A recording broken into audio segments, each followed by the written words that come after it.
حضرت کعب ابن مالک انصاری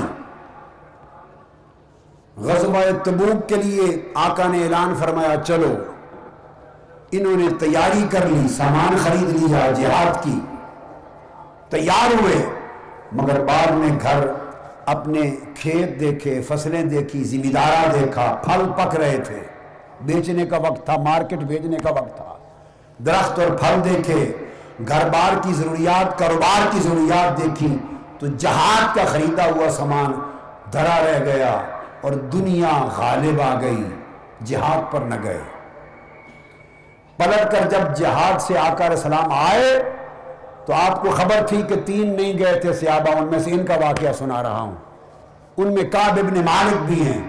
جب وہ آئے تو آقا علیہ السلام نے چہرہ انور پھیر لیا، ناراض ہو گئے، معافی کے لیے حاضر ہوئے. آقا علیہ السلام نے معافی کا معاملہ ملتوی فرما دیا اور تمام صحابہ کرام کو حکم دیا کہ کعب ابن مالک سے قطع تعلق کر لیا جائے. مسجد میں نماز پڑھنے جاتے تو ایک گوشے میں بیٹھتے، کوئی سلام نہ کرتا، کوئی سلام کا جواب نہ دیتا، اور آقا علیہ السلام بھی آپ پر نگاہ تک نہ ڈالتے. کعب ابن مالک کے دل پہ چھریاں چلتی، ایک خطا کی تھی کہ دنیا کی محبت دین پر غالب آ گئی تھی، یہ گناہ کیا تھا. آنکھوں سے آنسو برستے، پریشان تھے، ایک عجیب کیفیت تھی. حکم ہوا گھر والے بھی کعب ابن مالک سے تعلق توڑ دیں، بیوی بچوں نے بھی تعلق توڑ دیا، رشتہ دار بھی چھوڑ گئے، دوست بھی چھوڑ گئے، سب اہل مدینہ چھوڑ گئے، پریشان حال، تنہا رہ گئے. ادھر غسان کے بادشاہ کو خبر پہنچی، شاہ غسان کو. اس نے خفیہ سے جاسوس بھیجا خط دے کر. اس نے سمجھا کہ محمد صلی اللہ علیہ وسلم کا ایک سپاہی، اس سے محمد ناراض ہو گئے ہیں صلی اللہ علیہ وسلم، موقع ہے کہ اسے اپنا بنا لو. خط میں لکھ بھیجا کہ ہم نے سنا ہے کہ تمہارے صاحب اور ان کے دوسرے لوگ، انہوں نے تم سے قطع تعلق کر لیا ہے. ہم تمہاری قدر و منزلت پہچانتے ہیں. اللہ نے تجھے ذلت اور رسوائی کی جگہ رہنے کے لیے پیدا نہیں کیا. اگر تم ہمارے قاصد کے ساتھ محمد کو چھوڑ کر صلی اللہ علیہ وسلم ہمارے پاس آ جاؤ تو ہم تمہاری انتہائی قدر کریں گے اور بڑی اونچی عزت کا مقام دیں گے.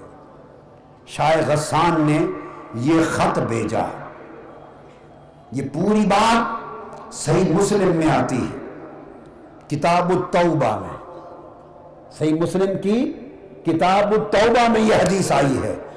اب حضرت کعب ابن مالک روتے تھے آقا کی ناراضگی پر، مگر جب شاہ غسان کا، جب دشمن کا خط آیا، اس کے بعد آنسوؤں کو سیلاب جاری ہو گیا، جگر پھٹ گیا، ٹکڑے ٹکڑے ہو گیا، دل ٹکڑے ٹکڑے ہو گیا. اور وہ یہ کہنے لگا دل میں کہ آقا آپ تو ناراض تھے، اب میری بدبختی کا یہ عالم کہ حضور دشمن بھی مجھے اپنا سمجھنے لگ گئے ہیں اور دشمن مجھ سے بے وفائی کی توقع کرنے لگ گئے ہیں اور دشمن مجھے خفیہ بلا رہے ہیں اس امید پر کہ شاید میں آپ سے بے وفائی کر کے ان کے ہاں چلا جاؤں گا. آقا یہ جو میرا اعتماد میری وفا کا اٹھ گیا ہے اور دشمن جو میری نسبت بے وفائی کی امید لگا کے بیٹھا ہے، اس سے بہتر تھا کہ مر گیا ہوتا. زاروں قطار رونے لگے. 40 دن گزر گئے، آوزاری بڑھتی گئی اور بڑھتی گئی. 50 دن گزر گئے، آوزاری بڑھتی گئی. جب اس کے ہاتھ جواب بھیجا کہ شاہ غسان کو بتانا کہ یہ تو میرے محبوب نے مجھ سے چہرہ موڑا ہے ناراضگی کا، خدا کی قسم عمر بھر بھی خبر نہ لے تو جن کی غلامی میں آ گیا ہوں وہ جوتے بھی مارے تو میں تمہارے پاس آنے کو تیار نہیں. ان کا بن گیا ہوں، انہی کا بن کے رہوں گا. وفاداری یہ ہے، وفاداری بشرط استواری اصل ایمان ہے.